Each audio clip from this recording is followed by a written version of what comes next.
Bueno, buenas tardes a todas y todos. ¿Se escucha bien? ¿Sí? Bueno, muchas gracias por estar acá. Cosas que pensamos que van a ser de nicho siempre llenan la casa, que nos alegra mucho. Una gran cosa estar reunidos en torno a los clásicos hoy día.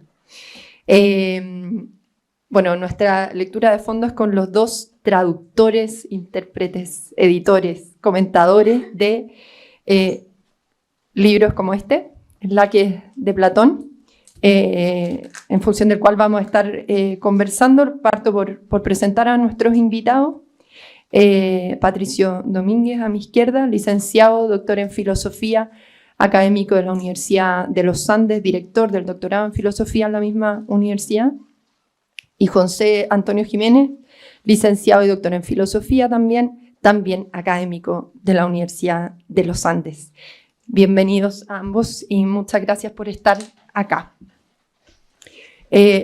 Platón es la excusa para una conversación más larga, ¿cierto? Más amplia sobre la vigencia de los clásicos, pero obviamente vamos a estar haciendo referencia a este pequeño texto. Y quiero partir con una pregunta que siempre hacemos en estas actividades, en estas lecturas de fondo, que es ¿cuál es la historia detrás de este esfuerzo conjunto de ustedes o cuál es su motivación inicial? Dejo libre a cada uno quien desee partir. Bueno, este proyecto de retraducir al castellano ciertas obras de Platón, que son los llamados diálogos menores, comenzó hace varios años y comenzó con una conversación que tuvimos José Antonio y yo después de un taller de griego, si bien me acuerdo. Estábamos haciendo un taller de griego clásico con estudiantes de pregrado. Entonces con José Antonio nos dijimos, oye, qué interesante sería, ya que llevamos muchos meses en este taller de griego, empezar a leer y a traducir Platón. José Antonio venía llegando a Alemania con un doctorado sobre Platón, y a mí siempre me ha interesado Platón, aunque no me doctoré sobre Platón. Y justo en esa fecha apareció una nueva edición crítica del libro Ión de Platón, que es este texto en donde Sócrates habla con un rapsoda llamado Ión y en donde se discute sobre la poesía y la inspiración. Ese texto estaba recién editado, es decir, un texto griego nuevo, con nuevas variantes, con un estudio introductorio. Entonces nos lanzamos con José Antonio a traducir ese texto, que es un texto corto, pero importante también. Ahí está. ¿Qué tal, John? Aquí está el John, que fue publicado hace algunos años en Universitaria. Y así seguimos. No sé, ¿qué puedes añadir tú, José Antonio? No, yo quiero agregar algo un poco más general precisamente acerca del título de esta lectura a fondo, que es la vigencia de los clásicos. Y claro, yo creo que un clásico, como dice Gadamer, ¿cierto? Permanece en el tiempo, ¿ya? Por su propia fuerza. Entonces, estas son obras muy antiguas que han logrado batir récords en mantenerse en el tiempo y ser nuevamente comentadas, nuevamente traducidas. Pero luego esa vigencia también depende de individuos que hacen que esa obra, que tiene su propia fuerza, vuelva a renacer, ¿ya? O sea, necesita reactualización. Y una manera de reactualizar un clásico es a través de la traducción. La traducción es un arte que a veces desaparece, es como un arte anónimo, ¿cierto? El traductor desaparece y deja que otro brille, que otro salga a la luz. Pero este arte de la traducción es especialmente importante cuando se trata de los clásicos, ¿ya? Donde uno reconoce una autoridad, una voz que uno quiere permitir que hable, ¿ya? Y que puede decir cosas mucho más interesantes que uno. Esa es la verdad. O sea, yo creo que Platón dice cosas mucho más interesantes que las que yo podría llegar a decir.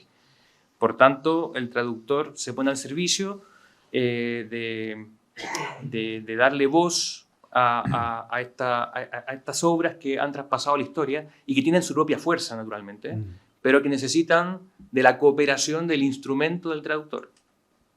Y volviendo a la historia concreta de esa idea, después de que tradujimos el guión, nos contactamos con la editorial universitaria.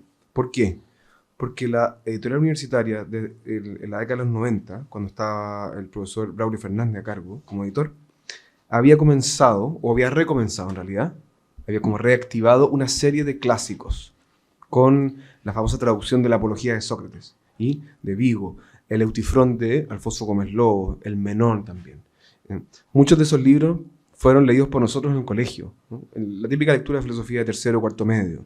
Entonces, se dio esa feliz coincidencia de que la editorial estaba dispuesta a seguir con esta serie, y así comenzamos esta relación que todavía sigue, ¿no? Hemos publicado 2 cosas, y ya estamos a punto de mandar un tercer manuscrito listo, que es el diálogo Lysis, sobre la amistad. Y como decía José Antonio, claro, esta tarea se engarza en el marco de considerar a la traducción como un oficio filosófico de valor, y no una especie de oficio anónimo y literal. Tiene que ser anónimo, ¿no? Pero no es como un trabajo de tercera categoría, sino que es un trabajo de primera categoría filosófica, porque en el acto de traducir, uno en realidad se encuentra con los textos de un modo mucho más decisivo. Uno tiene que hacerse cargo completamente del argumento y del texto. Uno no puede hacer una lectura superficial, porque uno es el mediador, uno es el medium de Platón, nada menos que Platón, o Aristóteles, o el pensador que sea, con un público curioso, ¿no? Y un público que exige conocer a Platón como Platón exigiría ser conocido. Entonces es una responsabilidad a veces muy grande traducir. Casi es una responsabilidad mayor a proferir argumentos propios, ¿no? Ser depositario de una tradición tan milenaria, ¿no? Como la de Platón. Los voy a hacer volver después sobre el tema específico de la traducción, que creo que merece reflexión en sí misma, pero quizás vale la pena también de parte de los invitados detenerse un poquito en el argumento mismo del Lakis, ¿no? Así como para situar un poco la discusión en torno a ese diálogo. Y mi primera pregunta, muy, muy básica, ¿no? Pero que puede servir para introducir, es ¿por qué un diálogo socrático sobre la valentía, ¿no? Entre tantas otras virtudes posibles que en el mismo texto aparecen, ¿no? ¿Por qué sobre la valentía vale la pena emprender este ejercicio por parte de Platón? Si quiere abordo yo esa pregunta. El micrófono un poco más. Al micrófono un poco más. Sí, a ver.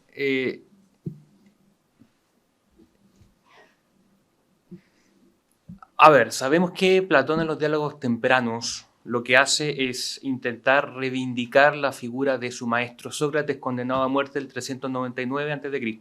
Eso es histórico. Sócrates condena a muerte, y dentro de la condena a muerte aparece que Sócrates, entre otras cosas, no es valiente. Ese es uno de los epítetos que hace Aristófanes de Sócrates. Anandrellos, ya, que es cobarde. Entonces, digamos, un diálogo sobre la valentía tiene un papel reivindicatorio, ¿ya? Porque acá Sócrates aparece como valiente. Por otra parte, Platón tiene este proyecto más global, ¿ya?, de ir mostrando en estos distintos diálogos las conversaciones socráticas y así reivindicar el papel de Sócrates como educador, como maestro de la juventud y no como corruptor de la juventud, que esa fue una de las acusaciones que se le hicieron. Entonces, Platón tiene un proyecto programático de salvar la imagen de su maestro, ¿ya? Eso es muy claro en los diálogos tempranos, que son estos que se llaman diálogos de definición, donde aparece la pregunta por la definición de valentía, de piedad, de justicia. Entonces, de moderación. Ahora, ¿por qué la valentía es importante en este contexto? Bueno, la valentía es un valor, una virtud, o puede ser un valor, el valor del valor, ¿cierto? Que tiene, que es muy importante en la tradición, en la moral clásica griega, porque era la virtud suprema de la civilización homérica. Si ustedes leen los diálogos, leen Homero, la Ilíada, van a encontrarse con que la valentía es el valor supremo, ¿ya? Y en toda sociedad bélica o sociedad del honor, la valentía es el valor supremo, ¿ya? La virtud suprema. Eso entra en crisis el siglo V a.C. ¿Ya? Se habla, eso es una cosa que se discute, pero se habla de que en el siglo V hay una suerte de ilustración ateniense, ¿ya? Una época en donde se ponen en cuestionamiento, así como la ilustración del siglo XVIII, se ponen en cuestionamiento los valores tradicionales. Y son los sofistas los que precisamente cuestionan los valores tradicionales. Y hay un ejemplo muy bueno, es el diálogo de Melos de Tucídides, ¿cierto? De la Guerra del Peloponeso. Ahí, a la mitad de la Guerra del Peloponeso, una obra que tienen que leerse porque es impresionante, está el diálogo de Melos, y donde los atenienses argumentan con los melios sobre si los matan o los esclavizan, ¿ya? Los melios dicen, no nos maten ni nos esclavicen, déjennos ser libres. Y los atenienses dicen, no, o los matamos o los esclavizamos. Y los melios le dicen a los atenienses, no nos maten por honor. Y los atenienses le responden, el honor ya no vale nada. ¿Ya? El honor ya no es un valor para un ateniense del siglo V. ¿Ya? O sea, es un valor tradicional, ¿ya?, que desaparece, entra en crisis. Y yo creo que, desde un punto de vista histórico, lo que está haciendo acá Platón es abordar un valor que está en crisis. Digamos, por decirlo así, dialécticamente, porque era un valor tradicional, era tradicionalmente griego, que entra en crisis con la sofística, con la nueva visión de mundo, ¿ya?, de la ilustración ateniense. Y Platón lo que pretende acá es una reivindicación de la valentía, pero depurada por medio de la filosofía. ¿Ya? Ganemos nuevamente el valor de ganemos, o sea, mostremos la valentía nuevamente como un valor, pero a través, pasada por digamos, el sedazo del análisis, de la reflexión filosófica, y no simplemente aceptándola críticamente. Entonces, yo creo que en ese sentido, la pregunta por la valentía es súper polémica en el momento en que se plantea. Y me callo. No, yo creo que yo agregaría muy pocas cosas. Esto que dice José Antonio se ve muy bien en los personajes del diálogo, porque el diálogo está situado en una discusión sobre la educación de los hijos menores de dos ancianos.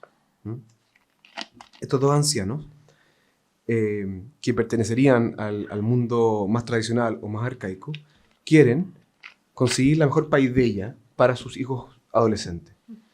Y para eso están probando un proyecto educativo que es una lucha armada, una especie de arte marcial recientemente introducido. Entonces, desde el punto de vista de ellos, la paideia o la formación del hombre ideal tiene que ver con el honor en la guerra. Y para eso están probando este nuevo tipo de educación. En ese contexto aparecen dos generales reales, uno de ellos Laques y otro Nicias. Y son ellos los invitados a opinar sobre este nuevo tipo de educación.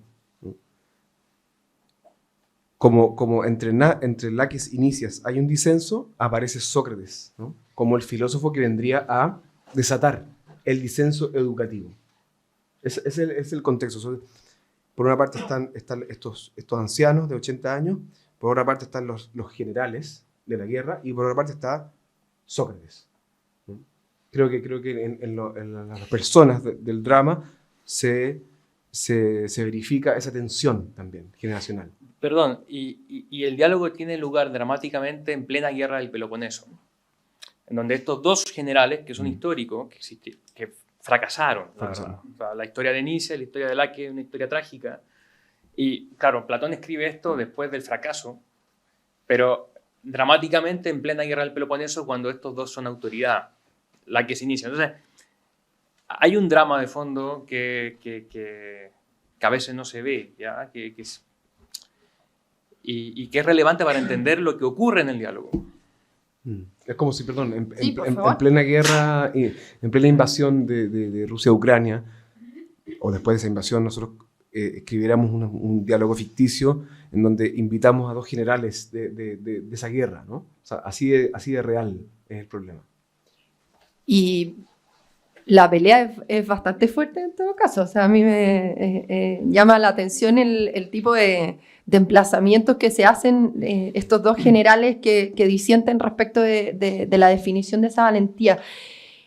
José Antonio decía, Platón quiere salvarla, ¿no? Quiere salvar esa virtud, pero depurándola desde la filosofía, y ahí quiero juntar esa apuesta de Platón con el método que sigue y hasta qué punto lo logra, ¿no? Porque tiene algo paradojal el ejercicio, ¿no? Argumentativo, o sea, Sócrates lo va a decir varias veces, pero cierra, perdón el spoiler, para quienes no lo han leído, cierra con la constatación de una aporía, ¿no? Un poco medio sin solución, no es clara cuál es la solución, y en parte ese es todo el rato el método argumentativo, ¿no? Un poco ir obligando a los que participan de la discusión a ir explicitando sus premisas, ¿no? Y yendo como cada vez más atrás en su definición a ver si se sostiene lo que dicen en primer lugar respecto de esa definición, de la definición de valentía. Pero un poco queda medio encajonado igual al final, ¿no? Como que la sensación es de que no se hubiera resuelto. Entonces, quizás vale la pena detenerse un poco en este método argumentativo que pasa tantas veces por la aporía y qué conclusión puede sacar el lector finalmente respecto de el significado de esa virtud depurada por la filosofía que no parece quedar resuelta con claridad, ¿no? O yo entendí mal. Sí. Perfectamente. Sí, yo quiero decir algo breve. Nosotros, como lectores de los diálogos platónicos, podemos engañarnos cuando terminamos un diálogo en aporía, en sin salida. Muchas veces uno puede quedar con la sensación de que aquí no se logró nada, ¿no? Porque, claro, la pregunta que anima a este diálogo desde la mitad en adelante, porque la primera mitad es otra cosa, es ¿qué es la valentía? Y el resultado final es que no sabemos qué es la valentía, ¿no? Lo mismo pasa con el diálogo Lysis. La pregunta es ¿qué es el amigo? ¿O qué es la amistad? Y Sócrates al final del diálogo dice, hemos quedado en ridículo, hemos quedado en vergüenza porque no hemos logrado averiguar qué es el amigo. Uno podría tener la sensación de que aquí no se logró nada, pero en realidad se logró mucho. ¿Por qué se logró mucho? Porque el fracaso final es el reflejo de una serie de avances. Y esos avances son la refutación de falsas definiciones. O sea, hemos avanzado porque sabemos al menos qué no es la valentía o qué no es la amistad, pero también porque hay un avance con respecto a las preguntas necesarias para responder la respuesta. Es decir, Platón no nos da la solución, pero sí nos provee el mapa desde el cual podemos llegar a la solución. Y eso se aplica muy bien, por ejemplo, en el Lysis de Platón, en el Cárnide, y también aquí en el Laques. No llegamos a una definición explícita y completa, pero sabemos cuáles son el tipo de problemas o cuál es el tipo de preguntas que tenemos que responder para lograr acercarnos a la definición. En ese sentido, el método aporético es un método de avance, pero es un método también brutalmente honesto, ¿no? Porque no soluciona, ¿no? Sino que entrega herramientas quizás para solucionarlo. Eso diría. Yo diría dos cosas que agregar a lo que decía Patricio, con lo que estoy totalmente de acuerdo. No, primero que Platón asume al lector más inteligente posible, ¿ya? O sea, la noción de leer desde Platón es distinta a nuestra noción de leer. O sea, Platón espera que el lector anticipe respuestas, rellene vacíos, participe de la lectura. ¿Ya? Entonces, la lectura de un diálogo platónico exige de parte del lector una actividad mayor a la que uno está acostumbrado como lector, porque el lector lo que dice, bueno, para mí ser un buen lector es entender lo que me están diciendo acá, explícitamente. Bueno, no, ser un buen lector para Platón es ser capaz de también resolver los puzzles que él mismo plantea, ¿ya? Entonces, te hace pensar. O sea, lo que Platón pretende con estos diálogos es hacerte a ti mismo pensar. ¿Ya? No te entrega la receta, sino que tú tienes que, por decirlo así, bueno, o te entrega, no sigo con la metáfora por ahí, pero tú estás involucrado en la lectura de una manera mucho más fuerte que como uno entiende una lectura comúnmente. El segundo aspecto es que en los diálogos platónicos son dramas y por tanto hay algo que ocurre ahí. Entonces, más allá del hecho de qué entendemos nosotros por la valentía, en donde, digamos, un lector atento, en mi opinión, puede sacar deducciones acerca de qué es la valentía, aun cuando no se llegue a una solución explícita en el diálogo ocurren cosas. En el diálogo ocurren conversiones, ¿ya? Y en este caso, la conversión del Laques es que dos generales que estaban completamente seguros, que entendían lo que era la valentía, ahora ponen en cuestión su seguridad. Y el hecho de que pongan en cuestión su seguridad epistémica, de que por ser generales deberían tener clarísimo lo que es la valentía, y parece que no saben lo que es la valentía del todo, es un resultado de conversión interior que lo que demuestra Platón por sus diálogos es que es la condición necesaria para poder comenzar a buscar la verdad. Para Platón ahí, a través del diálogo, performativamente lo que nos muestra es que no es posible ninguna búsqueda honesta de la verdad si es que uno se encuentra en el error, ¿cierto? Y lo que pretende Sócrates con sus preguntas inquisitivas es que tú salgas del error. Y salir del error no es todavía tener la verdad, sino es primero haberse distanciado de las propias convicciones.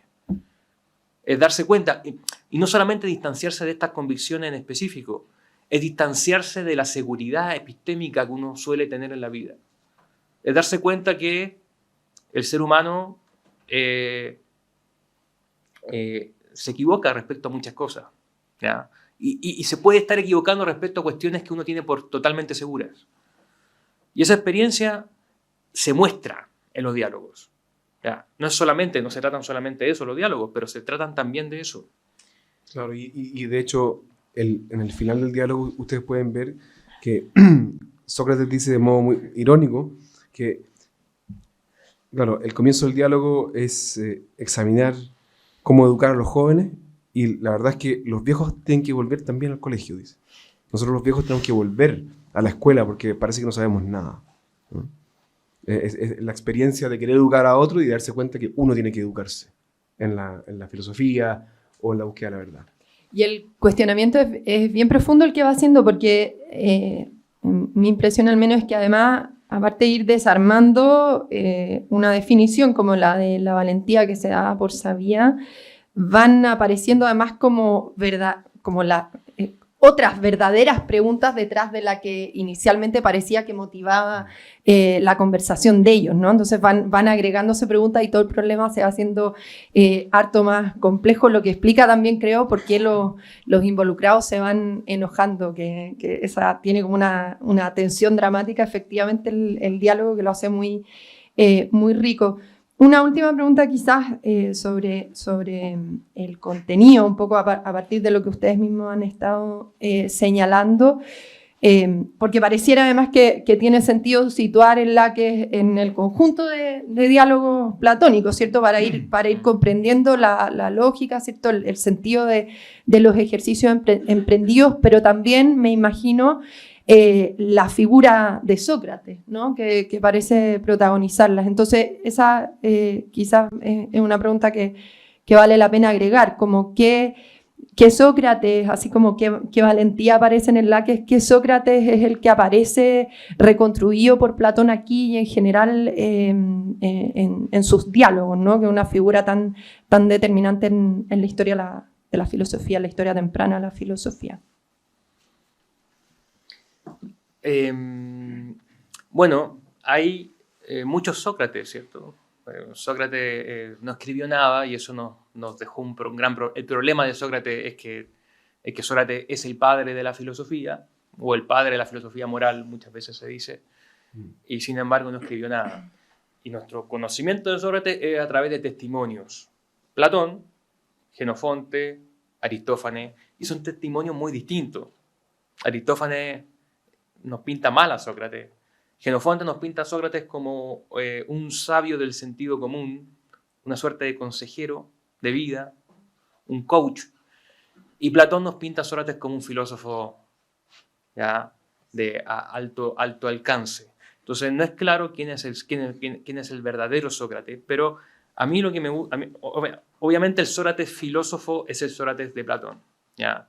Platón nos presenta, yo diría que más bien, Platón retrata a Sócrates a través de ciertos rasgos que tuvo el Sócrates histórico, sacándole toda la punta filosófica posible y construyendo a un personaje que manifiesta la total armonía, que es muy importante en el Laques, entre palabra y acción.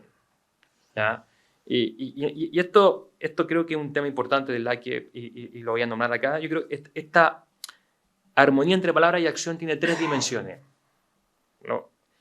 Entre pensamiento y lo que se dice, o sea, un primer tipo de armonía entre lo que se piensa y lo que se dice, lo que acá se llama la franqueza, ¿ya? La parresía, que es un valor que aparece en el Laques, la parresía.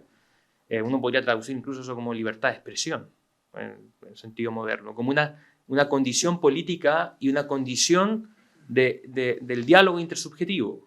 No hay diálogo exitoso sin franqueza, ¿ya? Luego, entre lo que se dice y lo que se hace, la armonía dórica que aparece en el Laques, ¿cierto? La armonía dórica en donde un hombre valiente es aquel que cumple la palabra, que lleva a cabo lo que dice, lo lleva a cabo a la acción. Pero el tercer nivel, que es el más interesante, que ahí aparece la armonía socrática al máximo, es que no basta con llevar a coordinación lo que digo, llevarlo a la acción, sino que luego mis acciones tengo que someterlas nuevamente a examen. Tengo que, por decir, retornar hacia el logos. De la acción debo retornar al pensamiento. ¿En qué sentido? En el sentido en que mis acciones debo someterlas a examen constante. O sea, la filosofía socrática, o Sócrates, lo que nos plantea es un modelo de armonía o de consistencia que no termina en la acción. Uno podría decir, bueno, hay que ser consistente. Sí, pero no basta con ser consistente entre mi pensamiento y mis acciones, sino que debo someter mis pensamientos y mis acciones a un examen constante. Y esa es la armonía socrática, ¿ya? Y ese es el personaje que nos pinta Platón, y que, bueno, finalmente es el Sócrates que tenemos, más allá de que haya sido el Sócrates histórico, pero sin duda el Sócrates histórico fue el motivador y el gatillador de que Platón se dedicara a la filosofía y escribiera acerca de este Sócrates. Sí. Y una cosa muy, muy interesante sobre el papel de Sócrates en este diálogo es el siguiente. Históricamente, Aristóteles, por ejemplo, decía que uno de los principales hallazgos o descubrimientos de Sócrates era la definición universal. Este esfuerzo por definir la esencia de algo, por ejemplo, una propiedad geométrica, puede ser, o una virtud, despejándola de todas las particularidades. De hecho, el diálogo Laques comienza así, o al menos la mitad del diálogo, ¿no? Laques cree saber qué es la valentía y le da un ejemplo de valentía. Y Sócrates, irónicamente, le muestra que eso no es la valentía, sino que es un caso concreto de valentía, un caso particular de valentía, ¿ya? Bueno, eso decía Aristóteles. Pero en realidad, la búsqueda socrática de una definición de una virtud es más que eso. Es más que llegar a una definición universal, a un logos universal. Eso aparece muy bien en este diálogo cuando un discípulo o un cercano a Sócrates, que es Lisímaco, describe en tercera persona a Sócrates diciendo que Sócrates está interesado no solo en indagar acerca de la esencia de una virtud, sino que de hacer que el que profiere esa definición haga un autoexamen. O sea, no se trata solo de proferir una definición lógicamente consistente acerca de la valentía, sino que se trata de aplicar esa definición a la propia vida, ¿no? Y de hecho aparece esta idea de que cuando uno conversa con Sócrates, Sócrates no lo deja tranquilo a uno hasta que uno haga un autoexamen de lo que ha sido su vida pasada para proponer un cambio de vida futura. Eso aparece en muchos diálogos, pero quizás en Laques aparece de modo más prístino, más claro y muy bien expresado, ¿no?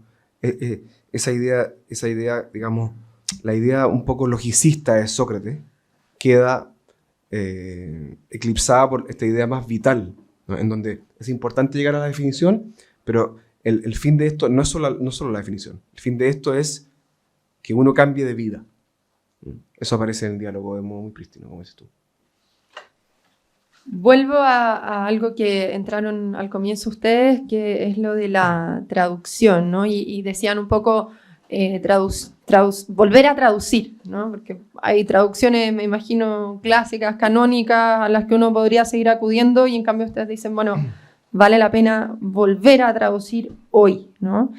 Subrayaban esta idea de ponerse al servicio, ¿cierto?, de un pensador tan temprano, originario, ¿cierto?, para las nuevas generaciones, pero me gustaría detenerme en eso, ¿no? ¿Por qué volver a traducir? Y ustedes, entiendo lo del ejercicio filosófico, pero ¿qué es lo que aparece? ¿Qué es lo que se actualiza, ¿no? Al volver a traducir ahora ustedes, considerando además que me imagino que van un poco juntas, ¿no? Además anotan, ¿no? Van anotando a lo largo del texto, y me imagino que van un poco de la mano esos dos roles a la hora de pensar el papel que ustedes están cumpliendo como mediadores entre Platón y el presente. ¿Comienzo yo? Sí, comienza tú. Comienza tú y después hay dos aportes, modestos, pero aportes, al fin y al cabo, de retraducir una obra, ¿no? Obviamente que las obras de Platón han sido traducidas no solo al castellano, sino a todas las lenguas modernas, y hay muchas ediciones en el mercado. Pero cuando con José Antonio nos embarcamos en esta empresa de empezar a retraducir las obras menores, nos dimos cuenta de algo, es que hay muy buenas traducciones al español, pero con muy pocas notas. Es decir, al lector, a uno como lector, lo dejan muy a la deriva en términos de información, en términos de referencias históricas, en términos de referencias mitológicas. Son cosas bien modestas, pero sirven mucho para comprender el contexto y para saborear un diálogo de Platón. Entonces, no es ningún misterio que las traducciones de la editorial Gredo son muy buenas, ¿no? Porque ellos además sacaron la obra completa de Platón. Pero si uno va a leer los diálogos menores en Gredo, se va a encontrar con una traducción correcta, pero muy parca, ¿no? Muy pobre en notas y en introducciones. Entonces, yo creo que uno como lector agradece que haya muchas notas informativas, que haya buenas introducciones, porque en realidad estamos leyendo una obra que tiene como casi 2500 años, ¿no? Y el contexto es casi todo, no todo, pero es casi todo, ¿no? Eso en primer lugar. En segundo lugar, la lengua castellana, como cualquier lengua viva, va sufriendo y va evolucionando, va cambiando. Y ya hay muchas traducciones muy buenas que suenan ya añejas, no porque sean malas, sino porque el lenguaje va cambiando. Entonces, cada cierto tiempo vale la pena retraducir una obra, pienso yo, para expresar el griego, que está lleno de giros, lleno de cosas ingeniosas, en una lengua más actual. ¿Ya? Esas son al menos dos razones. Quizás hay más razones de fondo, pero son dos razones de tipo editorial, ¿no? De por qué retraducir una obra si ya está traducida. Sí. Sí. Hay algunas consideraciones adicionales. Claro, lo que pasa, a veces es difícil entender la labor de la traducción porque parece ser una copia de una cosa, ¿cierto? Lo que está acá lo copiamos en esta otra lengua. Pero la traducción es una interpretación. Siempre lo ha sido con respecto a un texto moderno, pero más fuertemente con respecto a un texto antiguo, en donde hay que hacerse cargo de, digamos, que el río que hay que cruzar desde el griego del siglo IV a.C. a el castellano del 21 después de Cristo, ¿cierto? Es gigantesco. O sea, ya no es un río, es un mar. Entonces, ese cruce, esa adaptación, implica un acto de interpretación y de aplicación al caso actual. Y por eso que hay traducciones muy distintas. Hay traducciones que tratan de ser muy fiel al texto original, y esas traducciones suenan súper raras, ¿ya? El caso más famoso es la traducción de Ser y Tiempo de un libro de 1927, ¿ya? Ser y Tiempo de Heidegger. En ese caso tenemos la traducción de Rivera, ¿cierto? Y la traducción de Gauss. La traducción de Gauss intenta ser fiel al original y el castellano es ilegible, es difícil de leer en muchos casos, ¿cierto? La traducción de Rivera intenta ser fiel al castellano, pero le da bastantes vueltas y deja muchas veces al alemán en su giro específico, y por eso que conviene, el especialista en Heidegger dice hay que leer la traducción de Gauss con la de Rivera al mismo tiempo, ¿ya? Porque una cuida el punto de origen, otra cuida el punto de llegada. Bueno, imagínense eso con un texto de hace 20, no sé cuánto, hace 25 siglos, ¿ya? Ahí el punto de origen y el punto de llegada es muy distinto, culturalmente, la lengua. Y por tanto hay que hacer un trabajo, un trabajo importante de poder volcar eso en nuestra lengua. Y ese esfuerzo vale la pena hacerlo. Es un esfuerzo interpretativo y por tanto este tipo de trabajo tiene que venir de la mano con mucha nota al pie, con trabajo, con un estudio introductorio. Y quiero agregar otra razón por la cual uno traduce. Uno traduce este tipo de obras para que sean leídas en un mercado nacional. En este caso, la editorial universitaria tiene buena difusión en Chile. Claro, Gredos es muy difícil, ya no se edita, no llega a Chile. O sea, también hay una cuestión práctica de que esto puede ser comprado, vendido a un precio módico hoy. ¿Ya? Un precio módico, sí. Cómprenlo. 10% de descuento. Y de Arica a Punta Arenas, además. Y de Arica a Punta Arenas.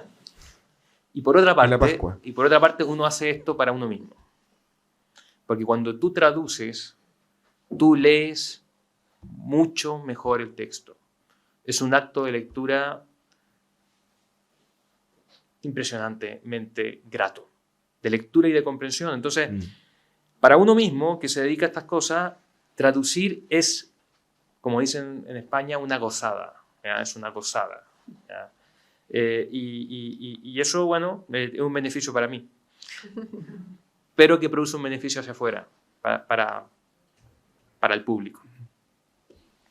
Yo diría que traducir estos textos, en cualquier texto en realidad, pero es como meterse en el taller del filósofo. Es decir, sopesar y pensar cada palabra y cada argumento de un modo muy, muy pausado y como conocer un poco las bambalinas del argumento. No simplemente leerlo, anotarlo y decir, ya, a ver, lo entiendo, sino que ver, ¿lo entiendo bien? ¿Quería decir esto? O yo estoy interpretando mal, o asumir que a veces los argumentos son ambiguos, ¿no? Y uno tiene que también reflejar en el castellano la ambigüedad, porque Platón también juega, ¿no? Es muy difícil eso. Y para eso muchas veces con José Antonio hemos tenido que, a veces también uno queda en aporía de la traducción, uno no sabe cómo diablos traducir eso porque no lo entiende bien, o no sabe si el argumento está bien puesto, y ahí uno muchas veces acude a traducciones en otras lenguas, ¿no? Traducciones alemanas, italianas, francesas, inglesas, etc. Y ahí uno se da cuenta que cada uno traduce diferente, ¿no? Y uno queda peor.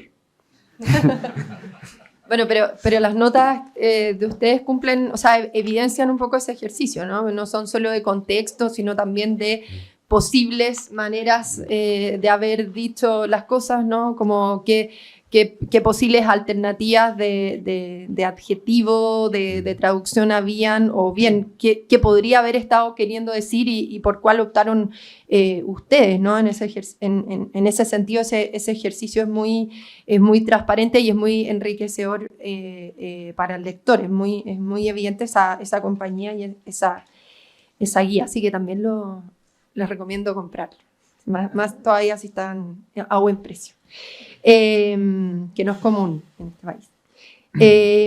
Los voy a traer al presente. Tengo varias preguntas en esa línea, pero una primera, se habla muy a menudo de la crisis de las humanidades. En Chile tuvimos hace poquito una última fase de esa discusión con unas declaraciones muy polémicas y comentadas de Sebastián Edwards, ¿cierto? Pero ¿hasta qué punto el esfuerzo de ustedes, o cómo dialoga el esfuerzo de ustedes en esta materia en particular con esa crisis actual de la humanidad. Uno podría tener más o menos diferencias con Edwards en particular y la polémica que le siguió, pero todos podemos acordar que hay algo así como una crisis, ¿no? ¿Hay alguna conexión entre este esfuerzo de ustedes y eso?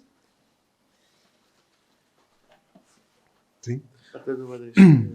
A ver, las palabras de Sebastián Edwards fueron obviamente incómodas para los que nos dedicamos a las humanidades, sobre todo viniendo de un economista, ¿no? Uno podría pensar, bueno, que se mete alguien que no es del campo a hablar sobre esto, pero yo creo que hay que ser muy honestos también, ¿no?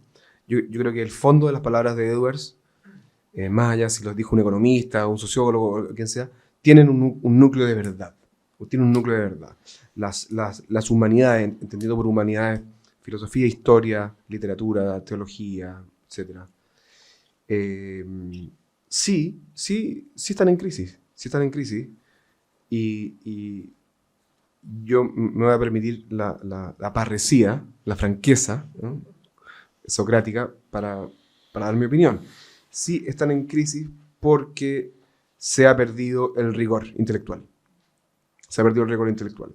Y cuando se pierde el rigor intelectual, entonces la filosofía o la historia o la literatura parece algo muy ridículo. O sea, cuando el discurso filosófico o histórico es incomprensible, es enrevesado, es ilógico, el humanista no tiene derecho a pedir que eso sea respetado por el ingeniero o por el economista, digamos. O sea, por alguna razón en la economía, en la ingeniería o en las ciencias naturales, que tienen sus problemas también, el rigor sigue siendo un valor fundamental. Y el rigor parte por la claridad de la exposición, ¿no?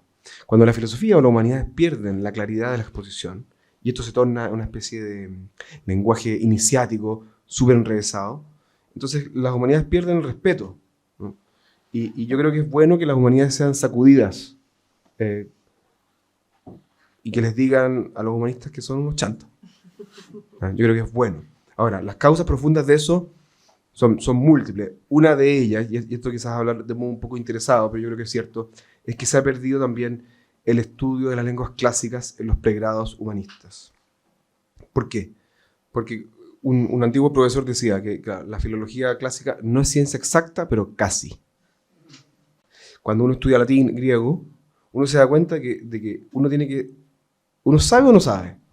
No se trata aquí de opiniones subjetivas.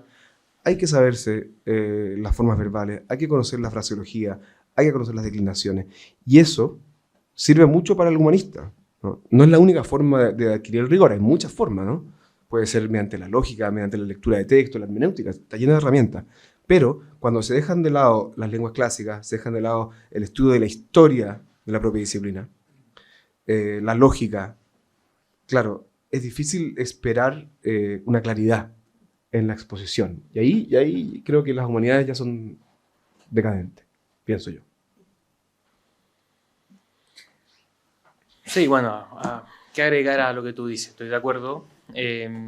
Pero viendo otro tema, obviamente la crisis de la humanidad tiene como responsable a los humanistas, naturalmente, por un lado, pero también esa crisis se produce por una sociedad y por una sociedad que tiene un cierto modo de valorar las cosas que afecta a las universidades y por tanto afecta también a las humanidades, ¿ya?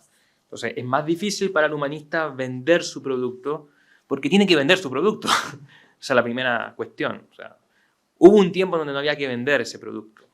Se vendía solo, ¿ya? La humanidad estaban a cargo de el cultivo de la cultura, o sea, bueno, de la cultura, de la paideia, de la educación. Pero hoy en día hay una necesidad justificatoria que por un lado yo recojo el guante y por eso intento justificar cada vez que me dicen, bueno, ¿y para qué sirve la filosofía y para qué sirve la historia? Yo intento justificar. Pero el mismo hecho, el solo hecho de que tenga que justificarlo tantas veces, a veces más de una vez al día, da cuenta de que no se pregunta, ¿pero por qué? ¿Por qué hay que justificarlo? Y ese deseo de justificación, esa petición de justificación da cuenta de que las prioridades de nuestro tiempo no tienen a las humanidades muy arriba, ¿ya? Y que por tanto hay que buscar una manera de vender algo que no debería venderse, en el sentido en que el ser humano debería reconocer de manera intuitiva y natural el valor de conocer su historia, el valor de leer la literatura, el valor de la filosofía. Pero, en fin, vivimos tiempos oscuros en ese sentido específico y hay que hacer el esfuerzo de salir a explicar el valor de las humanidades. Pero repito, creo que el solo hecho de tener que justificarlo tanto da cuenta de que hay algo que se perdió, ¿ya? Y en fin, un poco pesimista cómo termina esta respuesta. Bueno, de hecho, las preguntas en que los traigo ahora al presente revelan la formulación de mis preguntas. De hecho, creo que son reveladoras de ese estado de cuestionamiento y de necesidad de justificación que hay, ¿no? Es prisionera, está prisionera en alguna medida la formulación de esas preguntas de esas prioridades actuales, ¿no? Y paso con esa prevención a esta pregunta, que es que ¿quién nos dice una reflexión como la del Laques, ¿no? Sobre la educación de los jóvenes griegos de hace tantísimos siglos, 125 siglos, decía José Antonio, a nuestras discusiones actuales, ¿no? A la discusión actual sobre esa materia o a otro tipo de problemas, ¿no? Puede ser más allá de eso, pero que justifican también en alguna medida la pertinencia de este ejercicio, que lo lea un estudiante más allá del placer que todo humanista va a reconocer que tiene en sí mismo leer un libro nomás, ¿no? Más allá de toda utilidad, pero... En particular, la pregunta por la valentía a mí me parece súper actual. Súper actual. La valentía es un valor en crisis, ¿ya? La valentía está naturalmente, como decía, vinculada a un tipo de sociedad que ya no existe, ¿ya? La sociedad del honor. Las democracias liberales, por decirlo así, exteriorizan la valentía. La sacan afuera. Hay un cuerpo, por decirlo así, el cuerpo de la defensa tiene que representar la valentía, pero el ciudadano no debe ser valiente. La valentía no parece ser un valor propio de las democracias liberales, o internamente no parece cumplir o pareciera ser que no es su fomento una función de este tipo de gobierno. O sea, en la modernidad la valentía desaparece como valor, ¿ya? Se disipa el valor de la valentía.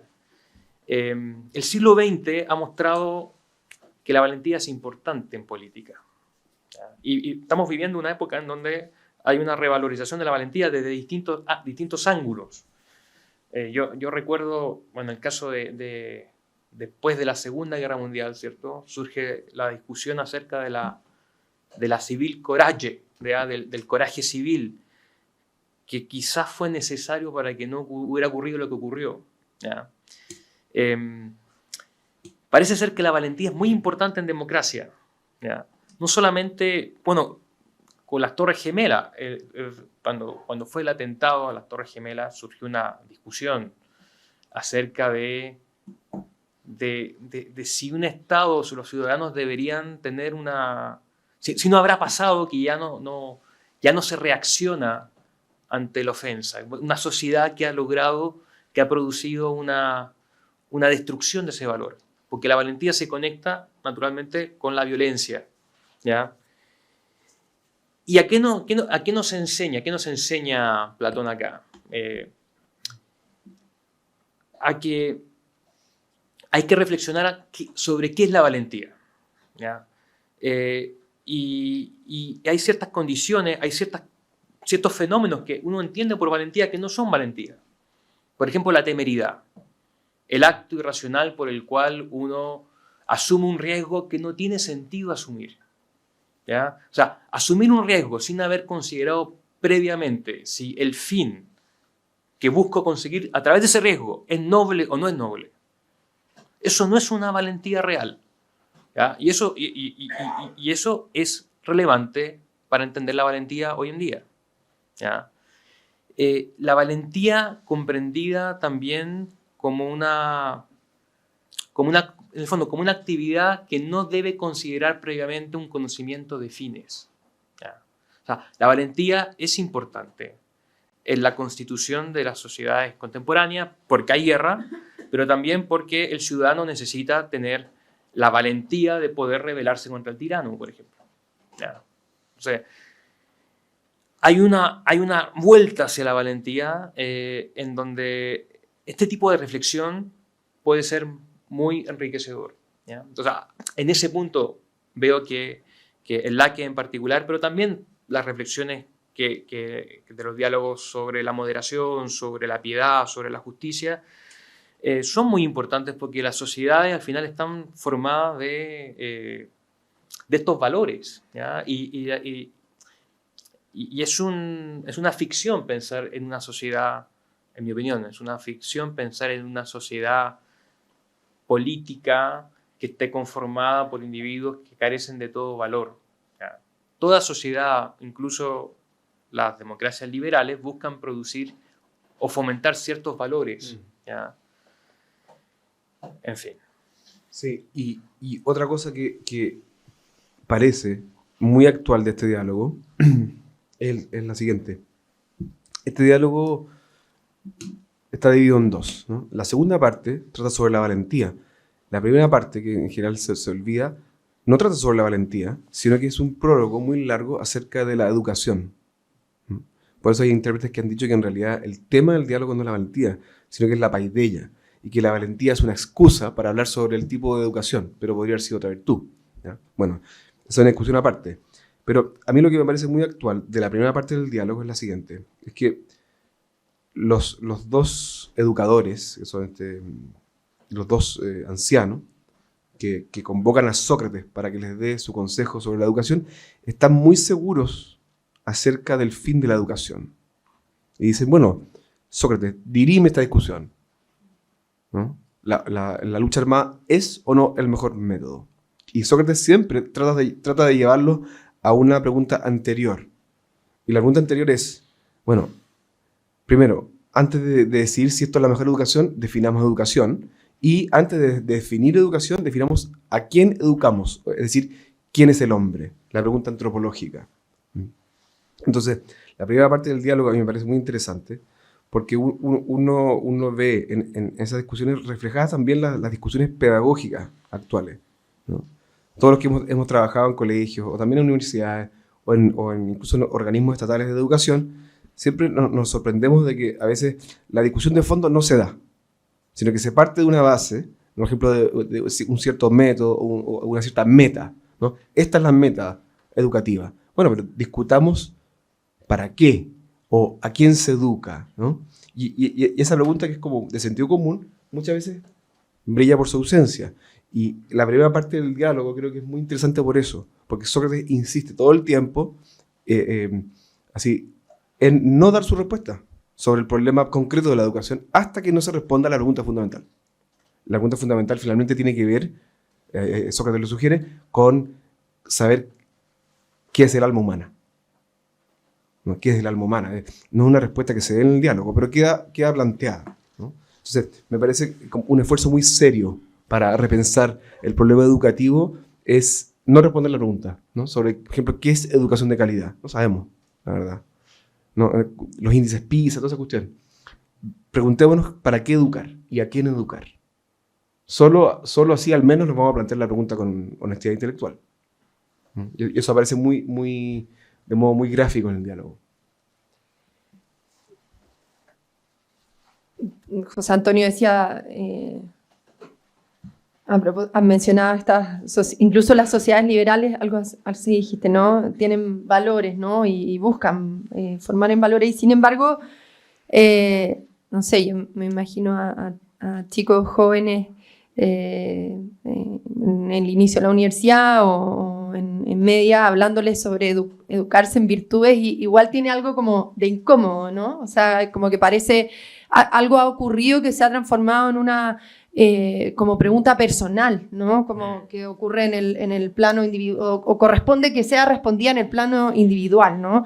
Y acá está abordada en el marco de una deliberación pública y para resolver cuestiones como la educación pública, ¿no? La educación de todos para la vida en la ciudad, en la polis, como dejan ustedes en el texto, ¿no? Entonces, cómo salvar esa distancia, ¿no? Que parece tan como fuera de lugar para el sentido común, si acaso le podemos seguir llamando así, dominante en los tiempos actuales, ¿no? Y que justifica que hagamos a los chicos más jóvenes leerlo y persuadirse de que tiene sentido ese ejercicio, ¿no? Y que no es moralina.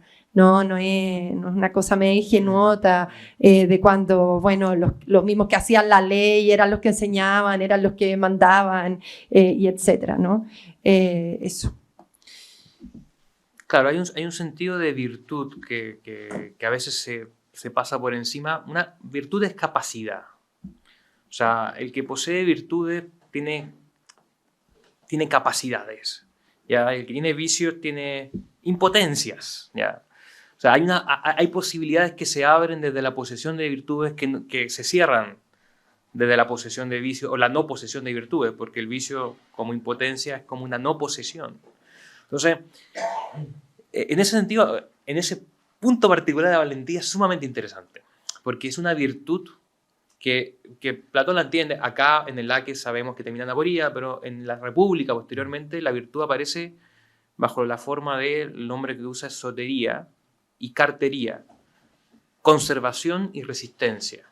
O sea, la valentía es la capacidad de conservar un plan. ¿Tá?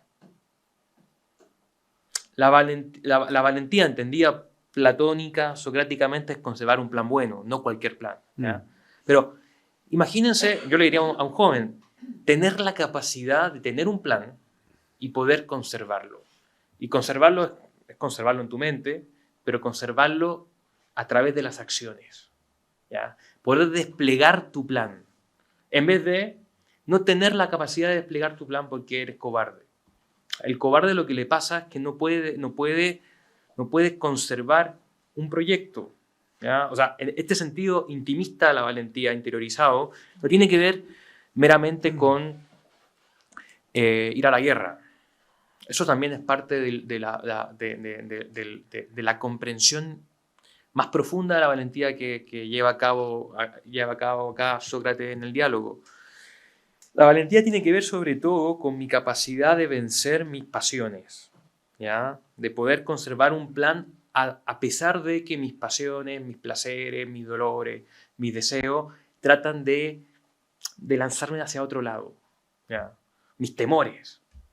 Sobre todo el temor. ¿Ya? El temor destruye los planes. Entonces, bajo esa perspectiva, desde un punto de vista puramente de poder realizar tus propios planes, yo le diría a un joven, sé valiente. ¿Ya? O trata de cultivar esa virtud, porque si no, puedes tener muchos planes, pero van a ser imágenes. ¿Ya? Solo la valentía hace que ese plan se plasme. ¿Ya? Y desde un punto de vista político, naturalmente, ¿cómo no nos va a importar que los demás sean valientes? O que los demás sean moderados. ¿Ya? Dice Platón en la República que la justicia requiere de la moderación. Porque quien no es moderado va a tender a comerse la parte del pastel del otro. O sea, la justicia puede ser garantizada previamente a través del cultivo de la moderación.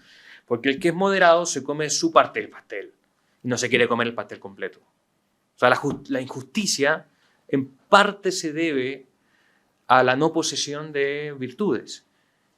Entonces, las virtudes tienen una connotación social necesaria. Ojalá rodearme de gente que sea virtuosa, para que no se coma mi pedazo del pastel.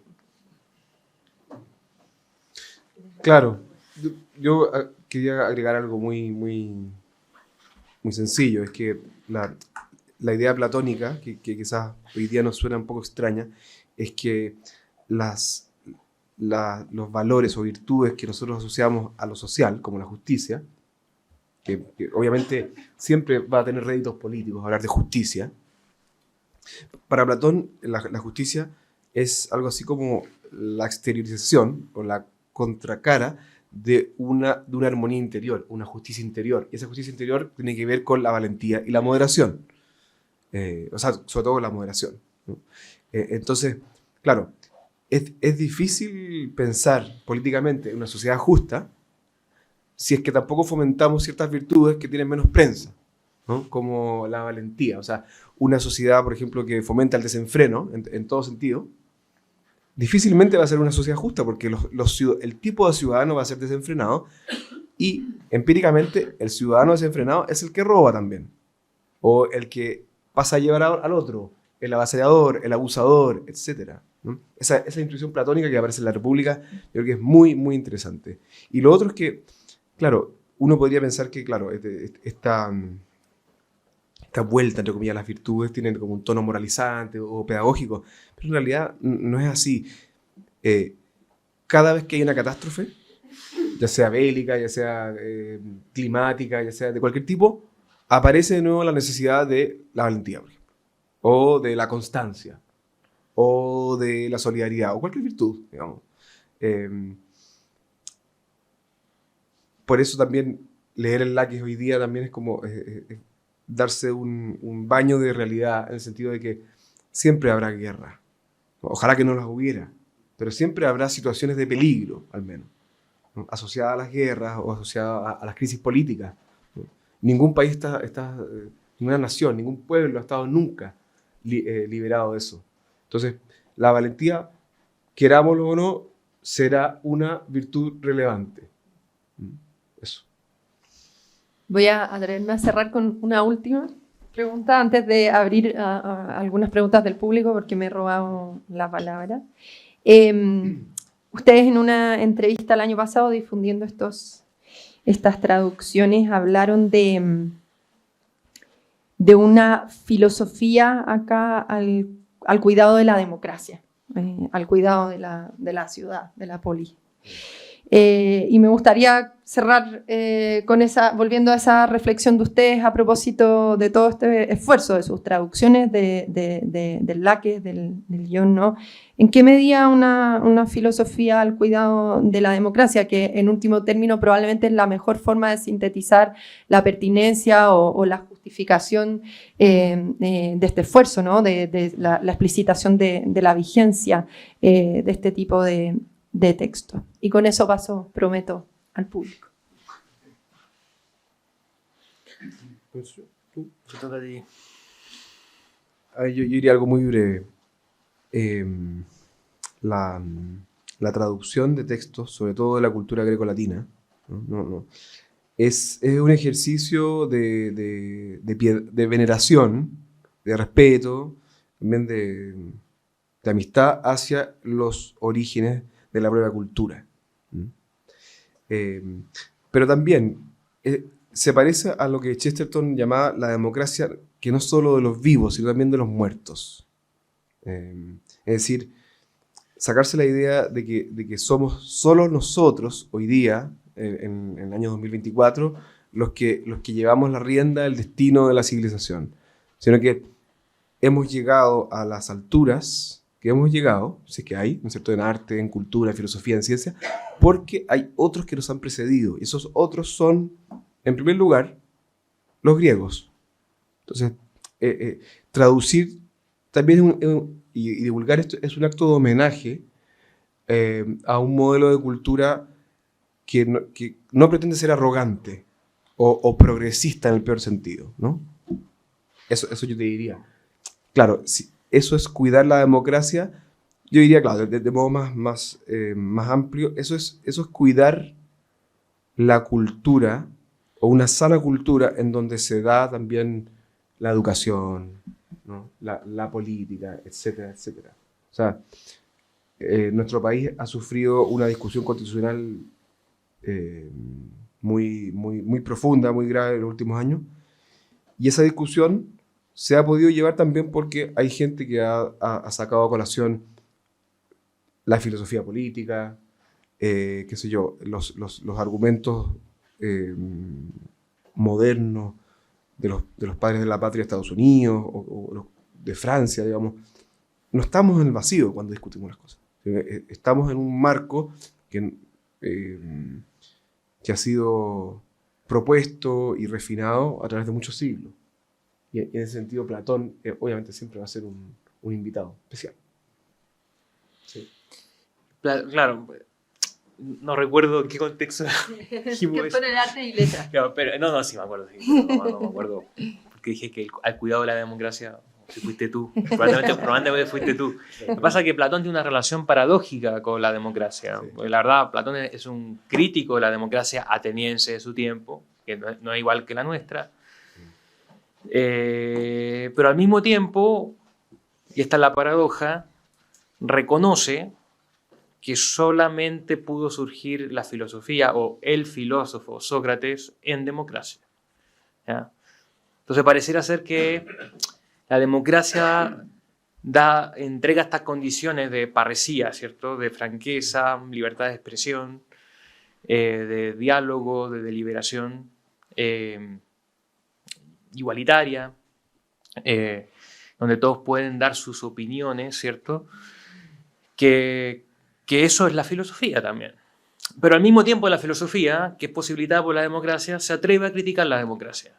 ¿Ya? Y en eso es un buen ejercicio también. ¿Ya? Se atreve a criticarla. ¿En qué sentido? En el sentido de cuidarla.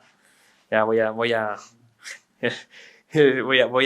bajar los decibeles de lo que dice Platón, pero de cuidar la democracia, porque la democracia tiene también no es, por decirlo así, un sistema que, digamos, la monedita de oro, que en el momento en que existe todo funcionará bien, sino que es precisamente el surgimiento de nuevos problemas. ¿Ya? La democracia trae sus problemas como solución a otros problemas, trae sus propios problemas. Y es muy interesante la crítica que hace Platón, porque Platón critica a la democracia ateniense, que fue un fenómeno histórico que no duró ni un siglo y luego desapareció hasta la democracia norteamericana, ya muy, muy posteriormente. O sea, la democracia tiene poco tiempo y Platón hace esa crítica bastante cruda. Pero yo creo que hay que verlo desde este sentido. O sea, la filosofía cuida la democracia porque la filosofía surge por la democracia y a la vez se atreve a llamarle la atención. ¿Ya? Lean Platón. Gracias a ambos. Abro las preguntas para el público. Vamos. En primer lugar, gracias por la presentación, muy interesante. Yo quería preguntarles, ¿qué tanta importancia creen ustedes que sigan teniendo las virtudes ante el surgimiento de las sociedades contemporáneas? Como pienso sobre todo en la institucionalidad que armaron las sociedades contemporáneas con normas jurídicas, constituciones, la misma coacción del Estado. ¿Perdieron algo de valor también las virtudes ante ese aparataje que se implantó en la sociedad actual? Perdón, déjame tomar la palabra, Patricio, decir algo muy breve. Claro, está esa frase de Kant, ¿cierto? Famosa, parafraseándola, que una sociedad, que puede haber una sociedad buena a partir de ciudadanos que son demonios, ¿ya? Parafraseo de Kant. Claro que eso supone una distinción entre ética y derecho, ¿ya? Entre el mundo del derecho, el mundo de las normas y el mundo de la moralidad. ¿Ya? Son dos campos separados y la verdad es que yo a través de procedimientos, de contrapesos, de garantías, de pena, puedo lograr que esto funcione bien aunque todos sean viciosos. O ideas más radicales todavía, no sé, Mandeville, ¿ya? Que los vicios son buenos, en último término, para producir una sociedad que funcione bien. Bueno, todas esas ideas de la modernidad están erradas, ¿no? Entonces, ese aparataje de la modernidad es teórico finalmente, porque es un ideal utópico de que vamos a lograr a través de la técnica, de los procedimientos del derecho, eliminar el mal de la tierra, o sea, eliminar los problemas entre los seres humanos en la comunidad, a pesar de que los miembros de esa comunidad sean inmorales, viciosos. ¿Ya? Bueno, eso no ha ocurrido así. Entonces, yo creo que históricamente lo que tenemos que hacer es, y por eso mismo, en el siglo XX surgieron muchas voces que han vuelto a valorar la unión entre ética y política, o al menos que haya algún tipo de causalidad entre la moralidad de los ciudadanos y el estado de la política. ¿Ya? O sea, yo creo que ese ideal, ese aparataje, para mí es una utopía, ¿ya? De la modernidad, y que no es que esté en retirada porque el aparataje está.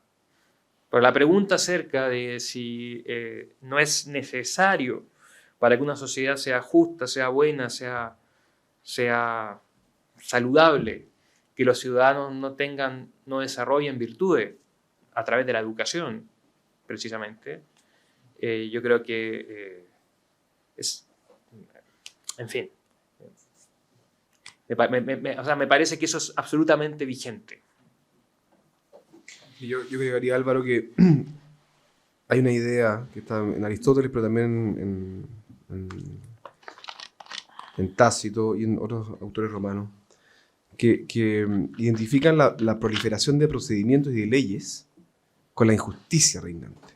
Y es fácil pensarlo así en una familia, ¿no? O sea, en una familia constituida, por ejemplo, padre, madre y 5 hijos o 3 hijos, a veces esa familia puede vivir en armonía cuando hay 3 reglas.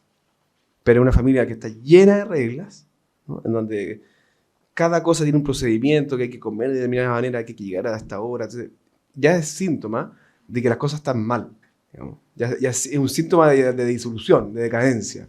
Entonces, claro, esa idea yo creo que es muy ilustrativa de la sociedad contemporánea. No es que estemos en un proceso de disolución total, pero pasa lo mismo en las universidades, ¿no? Cuando empieza a haber reglas de todo, de que se puede fumar aquí, acá no, que no se puede tomar esto sí, que los profesores no pueden tratarse de los pronombres, digamos, una serie de reglas que vienen a salvaguardar una cosa que se rompió, que es la convivencia sensata entre las personas, ¿no? Entonces, claro, yo coincido con José Antonio en que se trata de una utopía técnica al final. Una utopía técnica, esto de tratar de dominar una organización sin que haya virtudes individuales operando en cada persona. Sí, una utopía. Queda muy poquito tiempo, entonces cerremos con... Les propongo que las 3 preguntas que hay 2, acá hay una, las hagan, ojalá pregunta cortita y con eso cerramos. Y mejor responde uno nomás. Y cerramos. Hablar de los valores de la justicia, la valentía. ¿En qué sociedad o civilización, tanto una cosmovisión del mundo protestante calvinista o el mundo hispanista católico, se realizaron mejor? Si lo bajamos a la realidad, una conquista de los anglosajones en América y una conquista en América Latina católica, y que fueron resultados totalmente distintos, en el cual una se valorizó la vida y en el otro hubo una exterminación. El mundo católico valorizó la vida y el mundo anglosajón calvinista hubo una liquidación de los pueblos nativos. Es una pregunta muy difícil. Perdón, quizás apuntemos las preguntas. Sí, Las últimas que al principio hablaste como, Mauricio, de cómo al tener tú la responsabilidad de tener que enseñar, te das cuenta de lo poco que tú en verdad sabes. Sí. Entonces la pregunta es, ¿quién en verdad es la persona que sabe? ¿Y queda una más? En primer lugar, lo felicito a ambos, porque, o sea, ya meterse en filosofía, ahí la gente le pregunta, ¿y por qué está estudiando? ¿Por qué se mete a eso? Ya meterse a estudiar griego, ¿ah? Para hacer traducciones, es como es más difícil que explicar en el medio ambiente de ustedes que explicar hoy día por qué uno se mete a cura. Claro. Es locura total. Locura total. Entonces, la virtud de la valentía o del coraje la tiene claramente. Ahora, Muchas gracias. Muchas gracias. Yo comencé Me gustó eso. o sea, me interesé por la filosofía después de salir de la escuela, que estudié economía, pero había varias cosas que no me cuadraban y me metí un poquito con la filosofía, la epistemología de la economía, y después la dejé, y ahora, de la última década, he vuelto un poco a interesarme, persiguiendo la decadencia generalizada que tenemos en el mundo y en el país y en los ambientes más cercanos. Ahí, que yo lo resumo en la cultura whatsappera. Entonces, ahí he vuelto un poco la importancia de la filosofía y sobre todo de los clásicos. Entonces, en ese sentido yo valoro enormemente al Yes que se haya metido en esto. Porque cuando se está cayendo un edificio, bueno, yo creo que hay que ir a ver los fundamentos, la esencia. Y en ese sentido, un poco, ahí, yendo directamente ahí a Platón, un poco lo que yo percibo como que el tema de fondo, el tema central, son los trascendentales del ser. El bien, la belleza, la verdad, la unicidad, la justicia. Ahí, y claro, yo la pregunta que me hago, ¿hasta qué punto esto, o sea, esto es Sócrates o es Platón? Claro, porque Platón, él plantea su hipótesis sobre lo que dijo Sócrates y lo ordena en cuanto a eso. Yo lo encuentro genial ahí los diálogos de Platón. Y claro, entonces la pregunta es, ¿cuál ha sido la experiencia de ustedes al hacer estas traducciones concretas en las conversaciones que han tenido con otros colegas de ustedes? ¿Cuáles son las discusiones y concretamente en relación a estos textos que han traducido? ¿Hasta qué punto los trascendentales del ser están presentes en la discusión o solamente en unos pocos? ¿Hasta qué punto un eje ordenador de la discusión? Gracias, muchas gracias. Muchas gracias. Con esto Son tres preguntas. Yo quiero partir por la última. ¿Te parece, no? Está bien. Sí. Es una pregunta muy, muy difícil, un desafío, porque claro, usted pregunta cuál es la experiencia concreta de uno como académico vinculando esta tarea de divulgación con las preguntas fundamentales de la filosofía. A ver, yo creo que para ponerlo en concreto, la tarea de traducir a Platón o a Aristóteles o a Séneca o lo que sea, es una tarea que es un grano de arena para fomentar una discusión filosófica de gran envergadura. Es decir, cuando uno traduce un texto así, ya sea un diálogo menor o una obra grande como La República, uno privadamente y como académico se hace las preguntas importantes.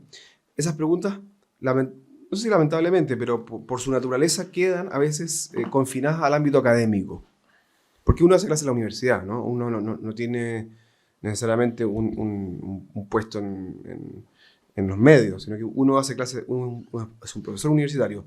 Pero en ese sentido yo también creo que lo que hace aquí el IES y otros centros de estudio es muy importante porque nos sacan a nosotros del claustro, es una palabra académica, ¿no? Del claustro académico y nos llevan a públicos más amplios. Entonces, claro, no es que nosotros ahora vamos a solucionar o explicar la problemática del ser, la verdad, el bien, pero la traducción de estos textos, digamos, contribuye con un grano de arena para guiar una posible discusión sobre eso.